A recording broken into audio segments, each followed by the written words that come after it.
என்னோட பேரு சித்ரா. எனக்கு இப்போ 26 வயசு ஆகுது.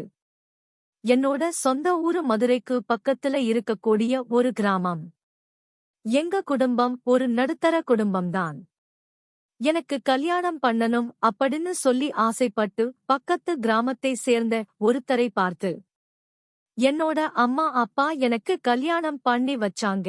எங்களோட கல்யாணம் வீட்ல பார்த்து செஞ்சு வச்சதுதான். ஆனா என்னோட கணவன் நான் காதல் கல்யாணம் செஞ்சது போல என்னை ரொம்பவே அன்பாவும் பாசமாவும் பார்த்துக்கிட்டாரு. அவரோட பேரு கிருஷ்ணன்.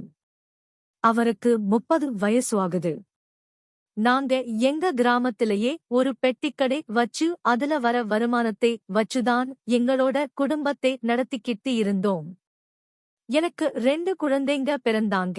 முதல்ல ஒரு ஆண் குழந்தை பிறந்துச்சு. அதுக்கப்புறமா ஒரு பெண் குழந்தை பிறந்துச்சு.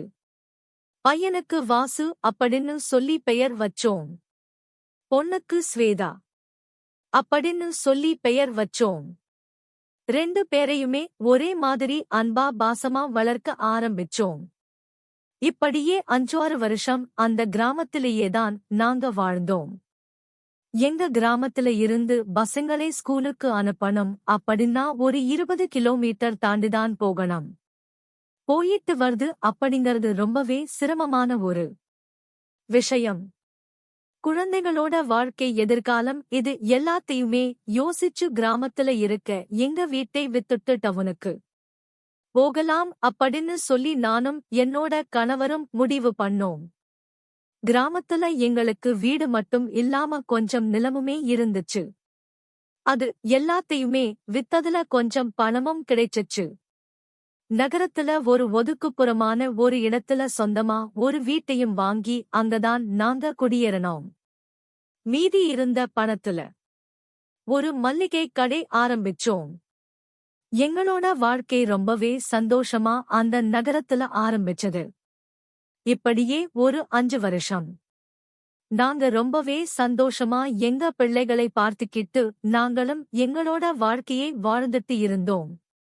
இப்படியே எங்களோட வாழ்க்கை எந்த ஒரு பிரச்சனையும் இல்லாம ரொம்பவே சந்தோஷமா போய்கிட்டு இருந்தப்பதான் நாங்க எதிர்பார்க்காத ஒரு இழப்பு எங்களோட குடும்பத்தில ஏற்பட்டுச்சு. என்னோட மாமியார் இறந்து போயிட்டாங்க அப்படின்ற செய்தி கேட்டு என்னோட கணவர் ரொம்பவே உடைஞ்சு போயிட்டாரு. அவங்களோட காரியம் செய்றதுக்காக நான் முதல்ல என்னோட பைக்ல கிளம்பி போறேன். நீ பிள்ளைங்க ஸ்கூல் முடிச்சதுக்கு அப்புறமா அவங்களை கூட்டிக்கிட்டு பஸ்ல வான்னு சொல்லிட்டு அவர் கிளம்பி போயிட்டாரு. நானும் பிள்ளைகளுக்காக வெயிட் பண்ணிக்கிட்டு இருந்தேன். அம்மா இறந்து போன துக்கம் தாங்காம என்னோட கணவர் ரொம்ப வேகமா 2 வீலர்ல போய்கிட்டு இருந்திருக்காரு. அப்படி போறப்பதான் என்னோட கணவரோட 2 வீலர் ஆப்போசிட்ல வந்த ஒரு காரோட மோதுனதுல சம்பவ இடத்திலேயே என்னோட கணவர் இறந்து போயிட்டாரு. ஒரு பக்கம் என்னோட மாமியார் இறந்த கவலையே எங்களால தாங்க முடியல. அதே நாள்ல என்னோட கணவரும் எங்களை விட்டு பிரிஞ்சிட்டாரு.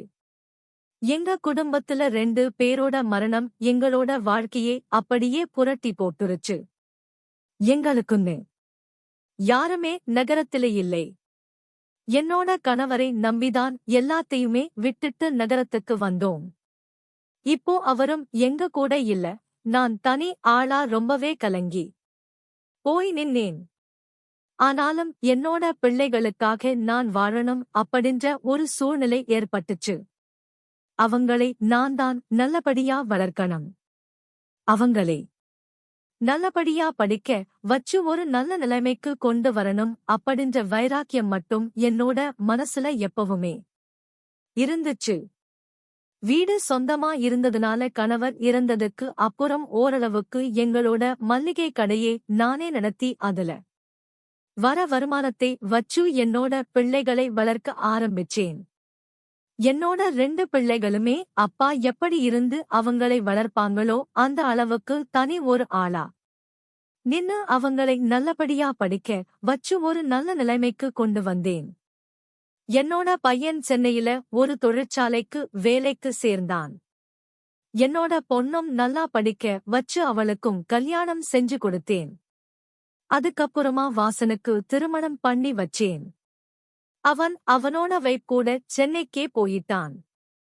வாசனோட மனைவியும் ஒரு பிரைவேட் கம்பெனில தான் வேலை பார்க்கறா. அதனால 2 பேருமே சென்னையில வீடு எடுத்து அங்கேயே செட்டில் ஆயிட்டாங்க. என்னோட பையனுக்கும் கல்யாணம் ஆகிருச்சு. இன்னொரு பக்கம் என்னோட பொண்ணுக்கும் கல்யாணம் ஆயிடுச்சு. 2 பேருமே தனித்தனியா அவங்களோட குடும்பத்தோட வாழ்ந்துட்டு இருந்தாங்க. இதனால என்னோட கணவர் வாங்கின வீட்ல நான் மட்டும் வாழ வேண்டிய சூழ்நிலை ஏற்பட்டுச்சு. அந்த கடையை நான் மட்டும்தான் அப்பையும் பார்த்துக்கிட்டேன். இத்தனை நாள் அன்பு கொடுத்து வளர்த்த மகனும் மகள் 2 பேருமே என்னை விட்டு தனியா போனத நினைச்சு நான் ரொம்பவே வேதனை அடைஞ்சேன். சொந்தமா வீடு தொழில் இருந்தாலுமே எனக்கு தனிமை ரொம்பவே கொடுமையா இருந்துச்சு.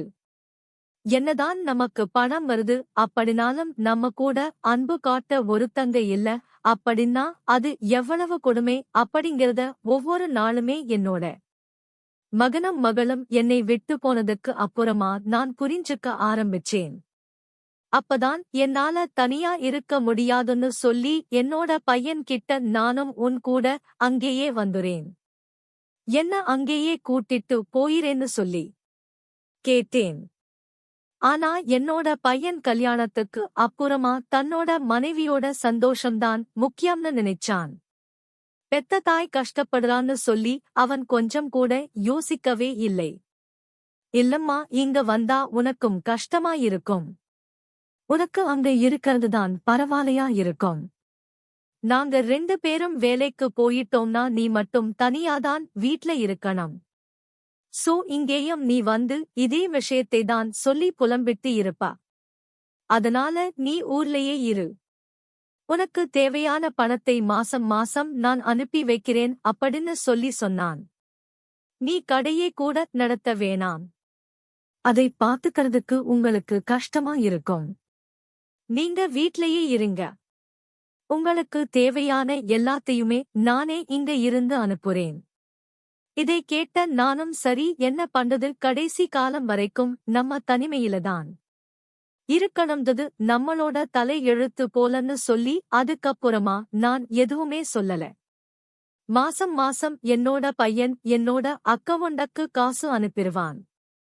சொந்த வீடு அப்படிங்கறதுனால வாடகை எதுவுமே கிடையாது. என்னோட செலவுக்கு தேவையான பணத்தை எடுத்துக்கிட்டு மீதியே என்னோட பேங்க் அக்கவுண்ட்ல சேவிங் பண்ண ஆரம்பிச்சேன். இப்ப எனக்கு 50 வயசு ஆகுது. தனிமையில இருக்க ரொம்பவே கஷ்டமா இருக்கு. வாழ்ந்து ஆகணுமேன்னு சொல்லி ஏதோ என்னோட வாழ்க்கையே ஓட்டிக்கிட்டே இருந்தேன். இதுக்கு மேலையும் நம்மளால தனிமையில இருக்க முடியாது. சரி, நம்ம ஒரு ஆண்ட்ராய்ட் போன் வாங்கலாம்னு சொல்லி ஒரு ஆண்ட்ராய்ட் போன் வாங்கி இருந்தேன். நான் 10th வரைக்கும் படிச்சிருக்கேன். அதனால ஓரளவுக்கு என்னால இங்கிலீஷ் படிக்க எழுத முடியும். போன் வாங்குறதுக்கு அப்புறமா அதை யூஸ் பண்ணவும் ஆரம்பிச்சேன்.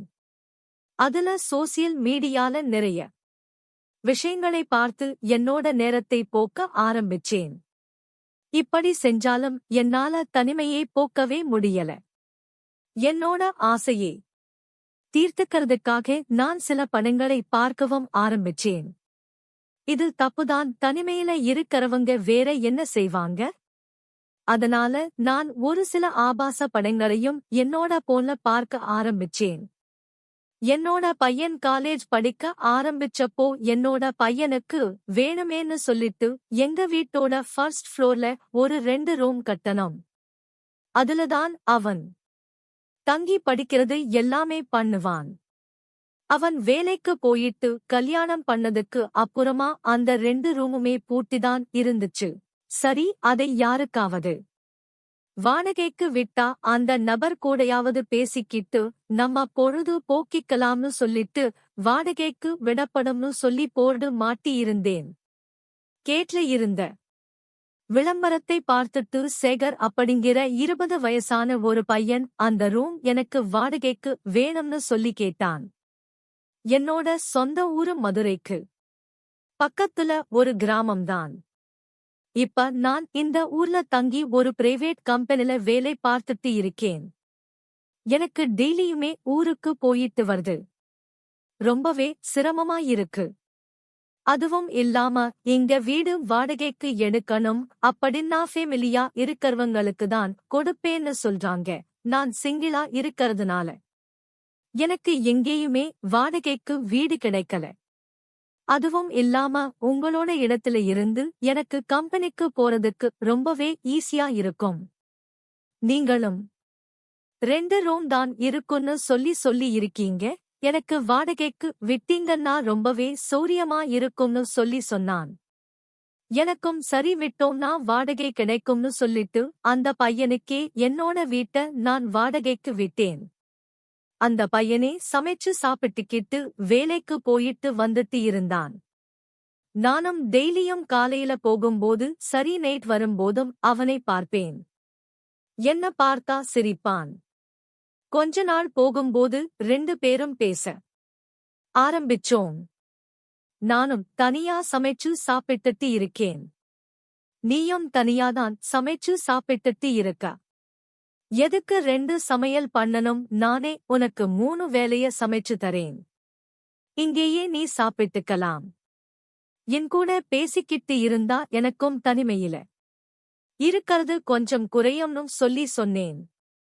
இதை கேட்ட சேகர் வேணாம் அப்படின்னு சொன்னான்.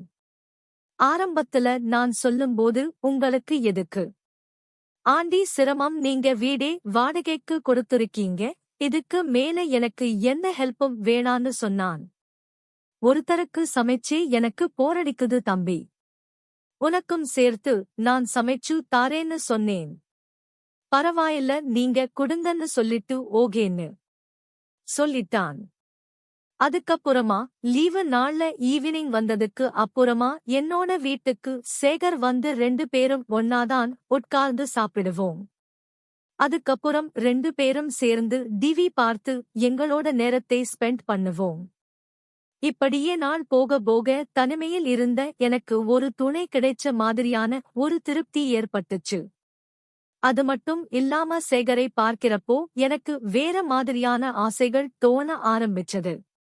இந்த மாதிரி ஒரு இளமையான அழகான பையனோட ஒரு உறவுல இருந்தா என்ன அப்படிங்கிற மாதிரியான எண்ணம் எனக்குள்ள தோன்ற ஆரம்பிச்சுச்சு.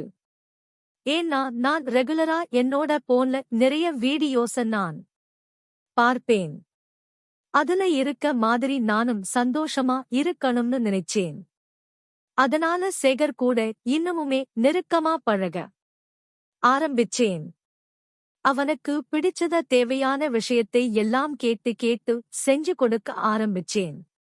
அது மட்டும் இல்லாம அவனுக்கு புது டிரெஸ் வாங்கி கொடுக்கறது, அவனுக்கு நிறைய சர்ப்ரைஸ் பண்றதுன்னு சொல்லி அவன் எதிர்பார்க்காத நிறைய விஷயங்களை நான் செஞ்சு கொடுத்துக்கிட்டே இருந்தேன். இதனால என் கூட சேகர் இன்னமுமே நெருக்கமாக ஆரம்பிச்சான். இப்படியே போறப்பதான் ஒரு நாள் எப்படியாவது என்னோட மனசுல சேகர் கூட நான் ஒன்னா இருக்கணும் அப்படிங்கிற ஆசையை அவனுக்கு வெளிப்படுத்தணும் அப்படின்னு நினைச்சேன். எப்பையும் போல அன்னைக்கு ஞாயிற்றுக்கிழமை லீவு அப்படிங்கறதுனால சேகர் என்னோட வீட்டுக்கு வந்து டிவி பார்த்துட்டு இருந்தான். நானும் அவன் கூட டிவி பார்த்துக்கிட்டு சரி நீங்க டிவி பார்த்துட்டு இருங்க, நான் போய் குளிச்சிட்டு வரேன்னு சொல்லிட்டு பாத்ரூமுக்கு குளிக்க போனேன். எங்களோட வீடு பழைய காலத்து டைப்ல கட்டப்பட்ட ஒரு வீடு அப்படிங்கறதுனால வீட்டோட பாத்ரூம் வெளியிலதான் இருக்கு. அதனால பாத்ரூமுக்கு போய் குளிச்சிட்டு அதுக்கப்புறமா டவலை மட்டும் கட்டிக்கிட்டு ஹாலுக்கு பக்கமா வந்தேன். ஹால்ல டிவி பார்த்துட்டு இருந்த சேகர் நான் வந்தத பார்த்து ஒரு மாதிரி ஆகிட்டான். அவன் பார்த்ததுமே புரிஞ்சுப்பான் அப்படின்னு சொல்லி நான் எதுவுமே சொல்லாம என்னோட ரூமுக்கு போயிட்டு டிரெஸ் மாத்த ஆரம்பிச்சேன். அப்ப பார்த்த சேகர் என்னையே திரும்பி பார்த்துட்டு இருந்தான். சரி நம்ம வேலையை பார்க்கலாம்னு சொல்லிட்டு நானும் பேசாம இருந்துட்டேன். கொஞ்ச நேரம் இருந்துட்டு சேகர் எனக்கு கொஞ்சம் வெளியில அவசரமா வேலை இருக்குன்னு சொல்லி கிளம்பி போயிட்டான். இந்த சம்பவத்துக்கு அப்புறமா சேகருக்கு என் மேல ஒரு இன்ட்ரெஸ்ட் வர ஆரம்பிச்சது. அவனோட மனசுல ஒரு தவறான எண்ணம் தோணவும் ஆரம்பிச்சது. அவனோட ஆசையை வளர்த்துக்கிட்டான். நாம இருக்கறத தெரிஞ்சும் அவங்க வேணும்னே இப்படி டவலோட கட்டிட்டு வராங்க. ரூம் கதவை க்ளோஸ் பண்ணாமவே டிரஸ் சேஞ்ச் பண்ணிக்கிட்டு இருக்காங்க. சோ அவங்க என்ன நினைக்கிறாங்க அப்படின்றத அவன் ரொம்பவே ஈஸியா புரிஞ்சுக்கிட்டான். சேகரோட மனசுலயும் நான் என்ன நினைக்கிறேன் அப்படிங்கறது புரிய ஆரம்பிச்சது. இதுதான் சரியான சந்தர்ப்பம், இதை விடவே கூடாதுன்னு சொல்லிட்டு நான் இன்னுமே அவன் கூட க்ளோஸ் ஆகஸ்ட் ஆரம்பிச்சேன். எப்பவும் போல சேகர் வேலைக்கு போயிட்டு ஈவினிங் வீட்டுக்கு வந்ததுக்கு அப்புறமா தன்னோட ரூம்ல போயிட்டு ஃப்ரெஷ்அப் ஆகிட்டு டிவி பாக்கறதுக்காக என் வீட்டுக்கு வந்தான். நான் நைட்டுக்கு டிபன் ரெடி பண்ணிக்கிட்டு இருக்கேன்னு சொன்னேன். சோ அதுக்கு அப்புறமா அவனுக்கு பிடிச்ச மாதிரியான டிபனை ரெடி பண்ணி கொடுத்தேன். 2 பேரும் ஒன்னா உட்கார்ந்துதான் சாப்பிட்டோம். சாப்பிட்டதுக்கு அப்புறமா நான் தூங்க போறேன்னு சொல்லிட்டு சேகர் கிளம்புறதுக்கு போனான். அப்பதான் நான் சொன்னேன், எவ்வளவு நாள்தான் நான் தனியா இந்த வீட்லயே இருக்கிறது, நீயும் என் கூடயே இரேன், 2 பேரும் பேசிக்கிட்டு இருக்கலாம் அப்படின்னு சொன்னேன். நான் சொன்னது எதுக்காகன்னு சொல்லி சீக்கிரமாவே சேகருக்கு புரிஞ்சிருச்சு. அதுக்கப்புறமா ரொம்ப நேரமா 2 பேரும் டிவி பார்க்க ஆரம்பிச்சோம். அந்த நேரத்துலதான் என்னோட மனசுல என்ன இருக்கு அப்படின்றத நான் அவன்கிட்ட வெளிப்படுத்த ஆரம்பிச்சேன். சேகருக்கும் அதே எண்ணம்தான் இருக்கு அப்படிங்கிறத நான் புரிஞ்சுக்கிட்டேன். அன்னைக்குதான் நாங்க 2 பேரும் எங்களோட தவறான உறவை ஆரம்பிச்சோம். அன்னைக்கு நைட்டு சேகர் என்னோட ரூம்ல தான் தூங்குனான். அப்போ என் மனசுல என்ன இருக்கு அப்படின்றத முழுசா புரிஞ்சுக்கிட்டு 2 பேரும் ஒரு தவறான உறவை அன்னைக்கே ஆரம்பிச்சட்டோம். எங்க 2 பேருக்கு இடையில இருக்கறது காதலா அப்படின்னா அது கிடையாது. ஒரு தவறான எண்ணம் மட்டும்தான் இருந்துச்சு. எங்களோட ஆசையை தீர்த்துக்கிறதுக்காக அடிக்கடி சந்திக்க ஆரம்பிச்சோம். என்னோட வீட்லயும் யாரும் இல்லை, அவனும் தனியா இருக்கறதுனால யாருக்கும் எங்களை பத்தின சந்தேகம் வரவே இல்லை. இப்படியே நாட்கள் ஓட ஆரம்பிச்சது. சேகருக்கு என்னோட பையனை விட வயசு கம்மிதான். இருந்தாலும் அவன் மேல இருக்கக்கூடிய ஈடுபாடு எனக்கு கொஞ்சம் கூட குறையவே இல்லை. டெய்லியுமே வேலைக்கு போறதுக்காக பசுக்கு ஓடிட்டு இருக்கக்கூடிய அவனுக்கு ஒரு 2 வீலர் வாங்கி கொடுக்கணும்னு ஆசைப்பட்டேன்.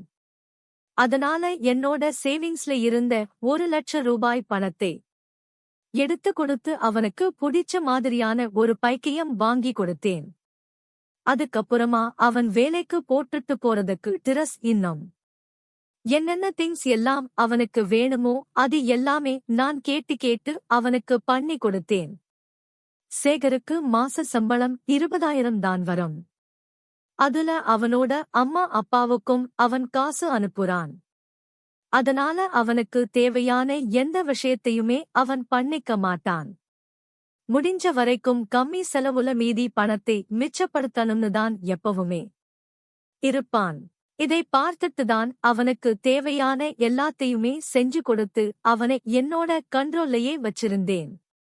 இன்னொரு பக்கம் அவன் வேலை பார்க்கிற ஒரு இடத்துல ஒரு பொண்ணையும் லவ் பண்ணிக்கிட்டு இருந்திருக்கான்.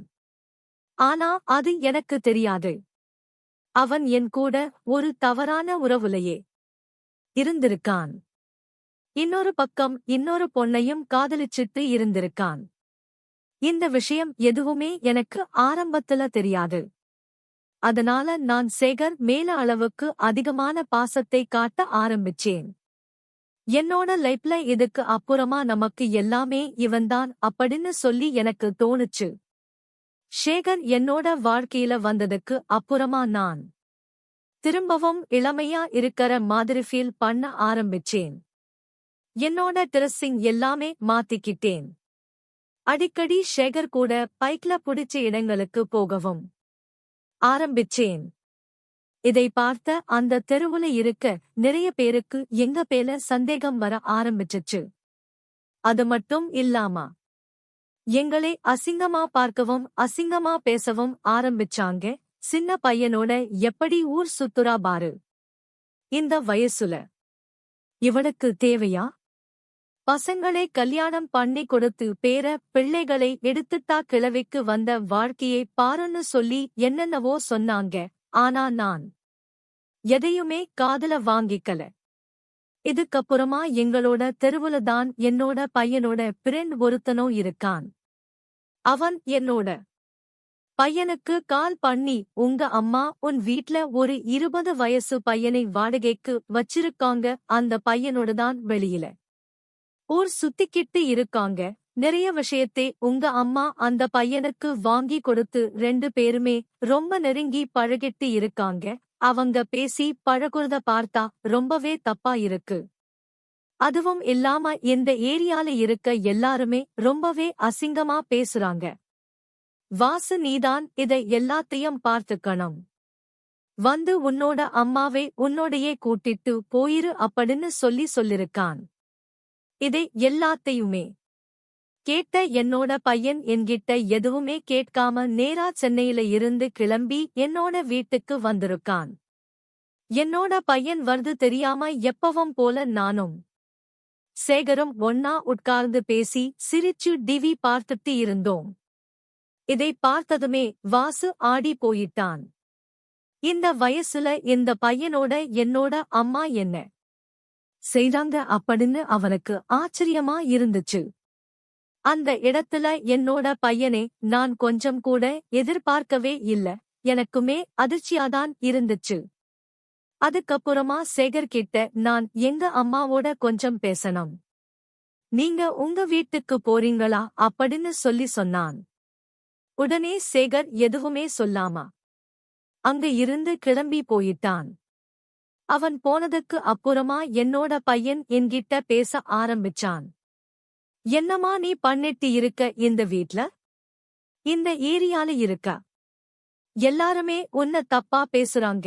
எனக்கு போன் பண்ணி கூட சொல்றாங்க, இனிமேலையே நீங்க வீட்ல இருக்க வேணாம், இந்த வீட்டையும் நம்ம வாடகைக்கு விட்டுறலாம், வா உடனே என்னோட கிளம்பி வா அப்படின்னு சொல்லி கூப்பிட்டான். எனக்கு சேகரை விட்டு போறதுக்கு மனசில்ல. இத்தனை நாள் நான் தனியா இருந்தப்போ உங்க கூட வந்து இருக்கேன்னு சொன்னேன். யாராவது என்ன கூட்டிட்டு போனீங்களா? இனிமே எனக்கு இங்கதான் வாழ்க்கை, எனக்கு இங்க இருக்கதான் பிடிச்சிருக்கு. என்னை இங்கேயே விட்டுருங்க, நான் எங்கேயும் வரமாட்டேன்னு சொல்லி என்னோட பையன்கிட்ட வெளிப்படையா சொல்லிட்டேன். நான் இப்படி சொன்னதுமே வாசு உடனே, அம்மா நீங்க என்னோட வரல அப்படின்னா மாசம் மாசம் இனிமே நான் உங்களுக்கு பணம் அனுப்ப மாட்டேன், நீங்க பணம் இல்லாம கஷ்டப்பட்டுதான் இருக்கணும், உடனே கிளம்பி வாங்க அப்படின்னு சொன்னான். எனக்கு பணம் எல்லாம் ஒரு பெரிய விஷயமே இல்லை, நான் இங்கதான் இருப்பேன், என்னால வர முடியாது அப்படின்னு சொல்லி என்னோட முடிவை நான் உறுதியா சொல்லிட்டேன். வாசு எவ்வளவோ சொல்லியும் நான் கேட்கவே இல்லை. அதனால அவன் வீட்டில இருந்து கோவமா கிளம்பி போயிட்டான். அதுக்கப்புறமா என்னோட பொண்ணுகிட்ட கால் பண்ணி, நீ அம்மாவை உன்னோட கூப்பிட்டு கொண்டு போய் வச்சுக்கோ, அம்மாவோட நடவடிக்கை எதுவுமே சரியில்லை, எல்லாருமே கேவலமா பேசிக்கிட்டு இருக்காங்க, நான் எவ்வளவோ கூப்பிட்டு பார்த்துட்டேன், அம்மா வர் மாதிரி இல்ல, உன் கூடையாவது கொஞ்ச நாள் கூட்டிட்டு போய் வச்சிரேன் அப்படின்னு சொல்லிருக்கான். என்னோட பொண்ணும் எனக்கு கால் பண்ணி, அம்மா நீ கிளம்பி என்னோட வீட்டுக்கு வாமா, இங்க எனக்கு உதவியா இருக்க ஆள் இல்லைன்னு சொல்லி கேட்டா. உங்களுக்கு இப்பதான் நான் இருக்கிறது தெரியுதா? இவ்வளவு நாள் நான் ஒருத்தி தனியா இருந்தது யாருக்கும் தெரியல. நான் எங்கேயும் வரமாட்டேன், இங்கதான் இருப்பேன்னு சொல்லிட்டு நான் என்னோட வீட்லயே இருக்க ஆரம்பிச்சேன். என்னதான் என்னோட பையனும் பொண்ணும் என்ன வந்து கூப்பிட்டிருந்தாலுமே எனக்கு சேகரோட இருக்கிறதுதான் பிடிச்சிருந்தது. அதனால நான் உங்க கூட பேசுறதையே நிறுத்திட்டேன். இதுக்கப்புறமா எனக்கு உடம்புல சில மாற்றங்கள் வர ஆரம்பிச்சது. என்னவா இருக்கும்னு சொல்லிட்டு டாக்டர் கிட்ட போய் செக் பண்ணப்பதான் நான் கன்சீவா இருக்கேன்ற விஷயம் எனக்கே தெரிஞ்சது.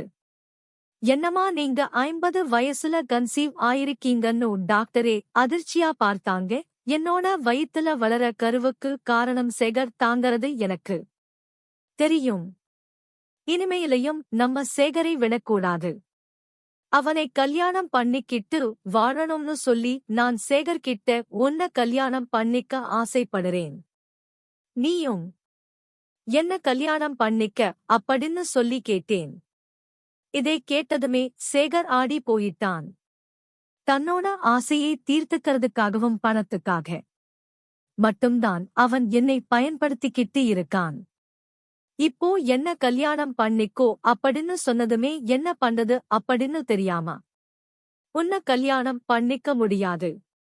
என்னோட வயசு 20 தான் ஆகுது. உன்ன கல்யாணம் பண்ணிக்கிட்டா என்னோட வாழ்க்கையே நாசமாயிரும்னு சொல்லி சொன்னான். சேகர் சொன்னத கேட்டு எனக்குமே ரொம்ப அதிர்ச்சியா இருந்துச்சு. என் கூட பழகும்போது என் கூட ஒன்னா இருக்கும்போது உன்னோட வயசு உனக்கு ஞாபகத்துக்கு வரலையா? இப்ப என்ன கல்யாணம் பண்ணிக்கோன்னு சொல்லும்போது உனக்கு என்ன கஷ்டமா இருக்கா? அதெல்லாம் முடியாது. நீ என்ன கல்யாணம் பண்ணிக்கதான் வேணும். கல்யாணத்துக்கான ஏற்பாடு எல்லாம் நானே பண்றேன்னு சொல்லி எல்லா விஷயத்தையுமே பண்ண ஆரம்பிச்சேன். அப்பதான் கல்யாணத்துக்கு முதல் நாள் நைட்ட அவங்க அம்மா அப்பாவா பார்த்துட்டு வரேன்னு சொல்லி கிளம்பி போன சேகர் வீட்டுக்கு வரவே இல்லை. நானும் சேகரோட நம்பருக்கு நிறைய டைம் கால் பண்ணி பார்த்தேன். போன் போகவே இல்லை. சுவிட்ச் பண்ணிட்டு எங்க போனா அப்படின்னே தெரியல. ட்ரை பண்ணி பார்த்துட்டு நானுமே சோர்வடைஞ்சிட்டேன். இதுக்கப்புறமாவும் இவனை சும்மாவே விடக்கூடாது. நம்மகிட்ட இருக்க காசு எல்லாத்தையுமே பிடுங்கிட்டு இன்னைக்கு வயித்துல ஒரு பிள்ளையையும் கொடுத்துட்டு இந்த வயசுல என்ன தனியா விட்டுட்டு போயிட்டானே அப்படின்னு சொல்லிட்டு கடைசியா நான் போலீஸ் ஸ்டேஷனுக்கு போயிட்டு என்னோட போன்ல இருந்து சில போட்டோஸையும் வீடியோஸையும் போலீஸ் கிட்ட காட்டி சேகர் அப்படிங்கிற 20 வயசு பையன் என்னோட வீட்ல தங்கி இருந்தான். அவன் என்னை கல்யாணம் பண்ணிக்கிறேன்னு சொல்லி ஆசை காட்டி என்னோட தனிமையில இருந்தான். அவன் என்னையும் என் பணத்தையும் பயன்படுத்திக்கிட்டு என்னை கல்யாணம் பண்ணிக்காம ஓடி போயிட்டான். ஒரு வாரம் ஆச்சு. எங்க போனா எங்க இருக்கான்னு சொல்லி எனக்கே தெரியல. எனக்கு ஒரு நியாயம் கிடைக்கணும். சேகரனா கல்யாணம் பண்ணிக்கணும். இதுக்கு நீங்கதான் எனக்கு உதவி செய்யணும். அவனை கண்டுபிடிச்சு கொடுக்கணும்னு சொல்லி ஒரு கேஸ் கொடுத்தேன். இதை கேட்ட போலீஸ்கே ரொம்பவே ஷாக்கா இருந்துச்சு. போலீசுமே இந்த கம்ப்ளைண்ட்ட ஒரு புதுவிதமான வழக்காதான் பார்த்தாங்க. 50 வயசாக லேடிய 20 வயசு பையன் ஏமாத்திட்டு ஓடிட்டானா? சரி, கம்ப்ளைண்ட் கொடுத்திருக்காங்க. அந்த பையனை தேடலாம்னு சொல்லி தேட ஆரம்பிச்சாங்க. இப்படியே 2-3 வாரம் உடைச்சு கடைசியா அவனை தேடி கண்டுபிடிச்சு போலீஸ் ஸ்டேஷனுக்கு கூட்டிட்டு வந்தாங்க. நானும் ஸ்டேஷனுக்கு வந்த சேகரை பார்த்தேன். சேகர் என்னை பார்த்ததுமே என்ன சொன்னான்னா, நீ இவ்வளவு நாள் எனக்கு எவ்வளவு பணம் செலவு பண்ணியோ அது எல்லாத்தையுமே நான் சம்பாதிச்சு உனக்கு திருப்பி கொடுத்துறேன். இப்ப என்னால உன்னை கல்யாணம் பண்ணிக்க முடியாது. ஏன்னா உனக்கு 50 வயசு ஆகிருச்சு. எனக்கு இப்ப 20 வயசுதான் ஆகுது. நான் உன்னை கல்யாணம் பண்ணிக்கிட்டா இந்த சமுதாயத்துல இருக்கவங்க என்னை அசிங்கமா பார்ப்பாங்க, கேவலமா பேசுவாங்க. என்னால முடியாது. நீ கருவை கலைச்சிடு அப்படின்னு சொல்லி என்கிட்ட சொன்னான். ஆனா அதுக்கெல்லாம் நான் சம்மதிக்கவே இல்ல. எனக்கு நீதான் வேணும். உன்னை நான் கல்யாணம் பண்ணிக்காம விடமாட்டேன் அப்படின்னு சொல்லி அழுத்தமா சொன்னேன். இந்த நேரத்துலதான் சேகரோட அம்மாவும் அப்பாவும் வந்திருந்தாங்க. இந்த விஷயம் தெரிஞ்சு அவங்களுமே ரொம்ப ஆடி போயிட்டாங்க. என்கிட்ட வந்து அவங்களும் பேசினாங்க. உங்களுக்கு வயசு அதிகம் ஆகுதுங்க. என்னோட பையனுக்கு சின்ன வயசுதான். அவன் வாழ வேண்டியது இன்னும் எவ்வளவோ இருக்கு. தயவு செஞ்சு கொடுத்த கம்ப்ளைண்ட்ட வாபஸ் வாங்கிருங்க, என்னோட பையனோட வாழ்க்கையை விட்டுருங்க, உங்களுக்கு எவ்வளவு பணம் வேணும்னு சொல்லுங்க, எங்களால முடிஞ்சத நாங்க கொடுத்துறோம்னு சொல்லி சொன்னாங்க. கொஞ்சமாவது எங்களுக்கு கருணை காட்டுங்க, என் பையன் தெரியாம பண்ணிட்டான், இனிமே அந்த மாதிரி பண்ண மாட்டான்னு சொல்லி சொன்னாங்க. அவங்க எவ்வளவோ கெஞ்சு பார்த்தாங்க, நான் அது எதையுமே காதுல கேட்கல. எனக்கு அவனை கல்யாணம் பண்ணிக்கணும் அப்படின்ற முடிவை தவிர வேற எதுவுமே இல்லைன்னு சொல்லிட்டு போலீஸ்ல சொல்லிட்டேன். 2 சைடுலயுமே போலீஸ் நடத்தின விசாரணையில சேகர் விருப்பப்பட்டுதான் என் கூட இருந்தான் அப்படிங்கிறதும், என்னோட வயித்துல குழந்தை இருக்கு அப்படிங்கிறதையும் புரிஞ்சுக்கிட்டு இதுக்கு மேல எங்களால எதுவுமே பண்ண முடியாது, அவங்க சொல்ற மாதிரி அவங்களை கல்யாணம் பண்ணிக்கிறதுதான் உங்க பையனுக்கு இருக்க ஒரே வழி. அப்படி இல்ல அப்படின்னா அவன் வாழ்க்கை ஃபுல்லா ஜெயில தான் இருக்கற மாதிரி இருக்கும், அவனோட லைஃபே போயிரும். அதனால நீங்க அந்த அம்மாவையே கல்யாணம் பண்ணி வச்சிருங்க அப்படின்னு சொல்லி சேகரோட அம்மா அப்பா கிட்ட சொன்னாங்க.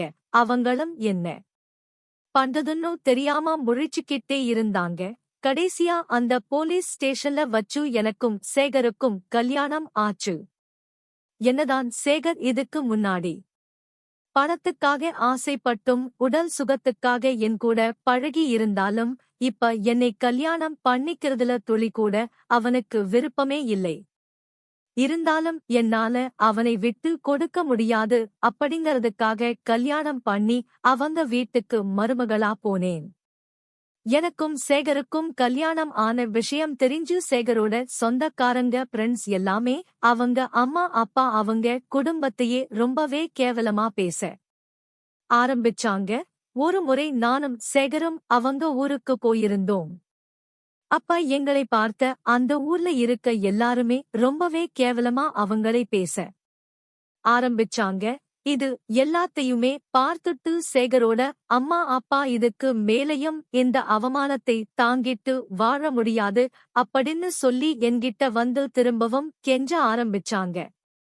உங்களுக்கு எவ்வளவு பணம் வேணும்னாலும் நாங்க தந்துறோம், என்னோட பையனை மட்டும் விட்டுருங்க, அவனோட வாழ்க்கையே கேள்விக்குறி ஆயிடுச்சு. நாளுக்கு நாள் என்னால இந்த கேவலத்தை எல்லாம் பொறுத்துக்கிட்டு எங்களால வாழ முடியாதுன்னு சொல்லி டெய்லியுமே அவங்க என்கிட்ட வந்து கெஞ்சி என்ன டார்ச்சர் பண்ண ஆரம்பிச்சாங்க. இதுக்கு மேலேயே இவங்க கூட இருக்க முடியாது, இவங்களுக்கு நல்ல ஒரு பாடம் புகட்டணும்னு நினைச்சேன்னா திரும்பவும் போலீஸ் ஸ்டேஷனுக்கு போயிட்டு எனக்கிட்ட வரதட்சணை கேட்டு என்னை கொடுமைப்படுத்துறாங்கன்னு சொல்லி சேகர் அவங்க அம்மா அப்பா மேல கேஸ் கொடுத்தேன். என்னோட புகாரை வாங்கின போலீஸ் அவங்க மேல கேசு பதிவு பண்ணி அவங்கள அரெஸ்ட் பண்ணி அதுக்கப்புறமா விசாரணையும் நடத்துனாங்க.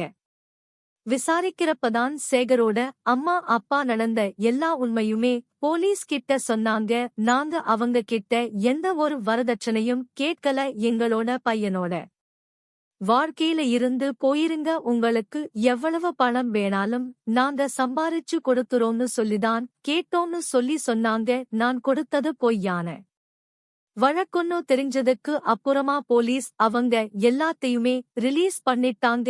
இதுக்கப்புறமா சேகரோட அம்மா அப்பா எல்லாருமே என்னோட வீட்டுக்கு வந்து தங்க ஆரம்பிச்சாங்க. இதுக்கு மேலையும் எங்களால கிராமத்துல இருக்க வீட்ல போயிட்டு இருக்க முடியாது, கிராமத்துல எங்களால தலையை காட்ட முடியாதுன்னு சொல்லிட்டு சேகரோட அம்மா அப்பாவும் என் கூடதான் என்னோட வீட்லதான் இருந்தாங்க. முன்னாடி மாதிரி இல்லாம சேகர் இப்ப என்கிட்ட பேசுறதே இல்லை, தனியா இருந்து எதையோ யோசிக்க ஆரம்பிச்சான். ரொம்பவே மன உளைச்சலுக்கு ஆளாகிட்டான். சொந்தக்காரங்க எல்லாருமே சேகரை கேவலமா பேச ஆரம்பிச்சதப்ப எல்லாம் அதை கேட்க முடியாம ஒரு கட்டத்துல தன்னோட உயிரையே மாச்சிக்கிறதுக்கு முடிவெடுத்தான். ஏன்னா இவன் லவ் பண்ணிக்கிட்டு இருந்த அந்த பொண்ணுக்கும் இந்த விஷயம் தெரிஞ்சதுனால அவன் இவள விட்டுட்டு வேறொரு பையனை கல்யாணம் பண்ணிக்கிட்டு போயிட்டான். ஊர்லயும் கௌரவம் மரியாதை எல்லாமே போயிருச்சு, தன்னோட வாழ்க்கையும் போச்சு. இதுக்கப்புறமா நம்ம இன்னொரு பொண்ணை கல்யாணம் பண்ணிக்கவே முடியாது. பணத்துக்காகவும் உடல் சுகத்துக்காக ஆசைப்பட்டு அம்மா வயசுல இருக்கக்கூடிய ஒருத்தங்களோட ஏற்படுத்தின உறவு இன்னைக்கு நம்மளோட வாழ்க்கையே எந்த அளவுக்கு கொண்டு வந்துவிட்டிருக்கு. இனிமே நம்மளோட வாழ்க்கையை சரி செய்ய முடியாது. இவங்க கூட சேர்ந்து வாழவும் முடியாது. அதுக்கு நம்மளோட உயிரை விட்டறலாம்னு சொல்லி சேகர் அவனோட போன் எடுத்து அதுல சித்ரா அவங்களோட ஆசைக்காக என்னை பயன்படுத்திக்கிட்டாங்க. நானும் அந்த வயசுல என்னோட ஆசையை கட்டுப்படுத்த முடியாம அவங்க கூட ஒன்னா இருந்துட்டேன். அவங்க வாங்கி கொடுத்த எல்லா விஷயத்தையுமே நான் வாங்கிக்கிட்டேன். அது என்னோட தப்புதான். ஆனா அதிலிருந்து நான் வெளிய வரலாம்னு நினைக்கிறப்பதான் அவங்க என்னை விடாம பிடிச்சுக்கிட்டாங்க. என்ன இப்போ இப்படி மன அழுத்தத்துக்கு ஆளாகிட்டாங்க. என்னால இனிமே வாழவே முடியாது. என் வாழ்க்கையே நாசமா போச்சு. இது எல்லாத்துக்குமே சித்ராதான் காரணம் அப்படின்னு சொல்லி அந்த வீடியோல தெளிவா ரெக்கார்ட் பண்ணிட்டு ஏற்கனவே வாங்கி வச்சிருந்த தூக்க மாத்திரையை சாப்பிட்டுட்டு தற்கொலைக்கு முயற்சி பண்ணிட்டான். அன்னைக்குன்னு பார்த்து நான் வீட்ல இல்ல. சேகரோட அம்மாவும் அப்பாவும் மட்டும்தான் இருந்தாங்க. ரொம்ப நேரமா சேகர் ரூம்ல இருந்து வெளியவே வரல. என்ன ஆச்சுன்னு சொல்லி போய் பாக்குறப்பதான் ரூம்ல மயங்கி கிடந்த சேகர பார்த்து அவங்க பதறி போயிட்டு பக்கத்துல இருந்த ஹாஸ்பிட்டலுக்கு கூட்டிட்டு போயிருக்காங்க. அங்க அவனை செக் பண்ண டாக்டர் ஏற்கனவே சேகர் இறந்து போயிட்டான் அப்படின்னு சொல்லிருந்தாங்க. அது மட்டும் இல்லாம அவனோட பேன் பாக்கெட்ல இருந்த போனையும் எடுத்து அவன் ரெக்கார்ட் பண்ணி இருந்த வீடியோவையும் பார்த்துட்டு அதுக்கப்புறமா போலீஸ் கிட்ட இதை காட்டி என்னோட பையன் தற்கொலை செஞ்சுகிட்டதுக்கு காரணம் இந்த சித்ராதான். இந்த சித்ரா மேல கேஸ் போட்டு அவங்க மேல தகுந்த நடவடிக்கை எடுங்கன்னு சொல்லிட்டு இந்த வீடியோவை அவனோட மரண வாக்கு மூலமா காட்டி என் மேல கேஸ் போட வச்சாங்க. இவ்வளவு விஷயம் நடந்தும் எனக்கு எதுவுமே தெரியல. கடைசியா போலீஸ் எனக்கு கால் பண்ணி உங்க மேல ஒரு கம்ப்ளைண்ட் வந்திருக்கு. நீங்களா ஸ்டேஷனுக்கு வந்தா நல்லா இருக்கும். இல்லன்னா நாங்க உங்களை வந்து அரெஸ்ட் பண்ற மாதிரி இருக்கும்னு சொன்னாங்க. அப்பதான் ஸ்டேஷனுக்கு போகும்போது சேகர் இந்த மாதிரி ஒரு முடிவெடுத்தது எனக்கு தெரிய வந்துச்சு. நான் சேகரை நல்லபடியாதான் பார்த்துக்கிட்டேன். எங்களுக்குள்ள வயசு வித்தியாசம் இருந்தாலும் நான் சேகரை என்னைக்குமே விட்டு கொடுக்க கூடாது. அப்படின்றதுக்காகத்தான் அவனை நான் கல்யாணமே பண்ணிக்கிட்டேன். ஆனா இப்படி அவன் ஒரு முடிவெடுப்பான்னு சொல்லி நான் கொஞ்சம் கூட எதிர்பார்க்கவே இல்லை. அதுக்கப்புறமா சேகரை டார்ச்சர் பண்ணி அவனை கல்யாணம் பண்ணி அவனோட இறப்புக்கு நான் காரணமா இருந்தேன்னு சொல்லி போலீஸ் என் மேல கேஸ் போட்டு என்ன ஜெயிலுக்கும் அனுப்புனாங்க. சிறைக்கு போய் கொஞ்ச நாள் நான் ரொம்பவே கஷ்டப்பட்டேன். அதுக்கப்புறமா என்னோட வயித்துல இருக்கக்கூடிய குழந்தைக்காக நான் வெளிய வரணும்னு சொல்லி முடிவு பண்ணேன். எனக்கு தெரிஞ்ச அட்வொகேட் மூலமா எனக்கு பெயிலுக்கு நான் அப்ளை பண்ணேன். அப்பதான் கோர்ட்ல என்னோட வயித்துல இருக்கக்கூடிய குழந்தைக்காக எனக்கு பெயில் கொடுங்கன்னு கேட்டேன். அவங்களும் எனக்கான பெயிலை கொடுத்தாங்க. இந்த தற்கொலை முயற்சிக்கான கேஸ் இன்னும் நடந்துகிட்டுதான் இருக்கு. அப்படியே நாட்கள் ஓடிக்கிட்டே இருந்துச்சு. என்னோட பையன் வாசு ஆகட்டும் சுவேதாவாகட்டும் என்கிட்ட பேசுறதே இல்லை. இப்போ என்னோட வயித்துல இருக்கக்கூடிய குழந்தைக்காக நான் வாழணும்னு சொல்லி முடிவெடுத்தேன். 50 வயசுல நான் யோசிச்சிருக்கணும். ஆனா நான் யோசிக்காம செஞ்ச ஒரு விஷயம் இன்னைக்கு என்னோட வயித்துல இருக்கக்கூடிய குழந்தையை பாதிக்க கூடாதுன்னு சொல்லிட்டு அந்த குழந்தைக்காக திரும்பவும் நான் உழைக்க ஆரம்பிச்சேன். எனக்கு அழகான ஒரு ஆண் குழந்தை பிறந்துச்சு. அந்த குழந்தையையும் பார்த்துக்கிட்டு இந்த வழக்கையும் நடத்திக்கிட்டு இன்னமும் நான் உயிர் வாழ்ந்துகிட்டுதான் இருக்கேன். இந்த சம்பவத்துல முக்கியமான குற்றவாளியே சித்ராதான். அவங்கதான் அந்த பையனை முதல்ல தன்னோட வலையில விழ வச்சாங்க. அந்த பையனும் தன்னோட உணர்ச்சியை கட்டுப்படுத்த முடியாம அவங்க கூட தனிமையில இருந்தான். அவன் தன்னோட உணர்ச்சியை கட்டுப்படுத்தி இருந்தானா அவன் நினைச்ச வாழ்க்கை இன்னைக்கு வாழ்ந்திருக்கலாம். அநியாயமா அவனோட உயிரை இழந்திருக்க வேண்டிய அவசியம் இருக்காது.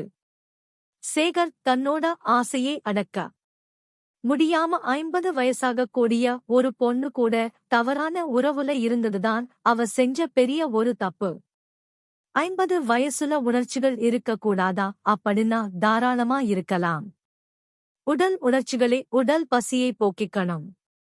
அப்படிங்கிறது எல்லா வயசுல இருக்கிறவங்க கிட்டயும் இருக்கும். அதை நம்ம யார்கிட்ட வெளிப்படுத்துறோம் அப்படிங்கிறது ரொம்ப முக்கியம். நம்ம துணை இல்லாம தனிமையில இருக்கோம் அப்படின்னா அதுக்கான துணையை தேடிக்கிறதுல தப்பில்லை. அதுக்காக நம்மள விட சின்ன வயசுல இருக்கவங்க கூட ஆசையை தீர்த்திக்கிட்டு கடைசியா அவங்களோட வாழ்க்கையை நம்ம நாசமாக்க கூடாது. எப்பவுமே உடல் சுகமாகட்டும் பணமாகட்டும் கிடைக்கிற வரைக்கும் ரொம்பவே சந்தோஷமாதான் இருக்கும். ஆனா அது மூலமா வரக்கூடிய பிரச்சனைகளை ஃபேஸ் பண்ணும்போதுதான் அது எவ்வளவு கொடுமையானது அப்படிங்கறது புரிய வரும். இந்த சம்பவம் பத்தி நீங்க என்ன நினைக்கிறீங்கன்னு சொல்லிட்டு கீழே இருக்க கமெண்ட் செக்ஷன்ல ஷேர் பண்ணுங்க. அடுத்த இன்னொரு கதையில சந்திக்கலாம். நன்றி. இதுவரைக்கும் நம்மளோட சேனலை நீங்க சப்ஸ்கிரைப் பண்ணாம பார்த்துட்டு இருந்தீங்கன்னா ஒரு சப்ஸ்கிரைப் பண்ணி சப்போர்ட் பண்ணுங்க. இந்த வீடியோ பிடிச்சிருந்தா மறக்காம ஒரு லைக்கும் அப்டேட் பண்ணிக்கோங்க. தேங்க்யூ.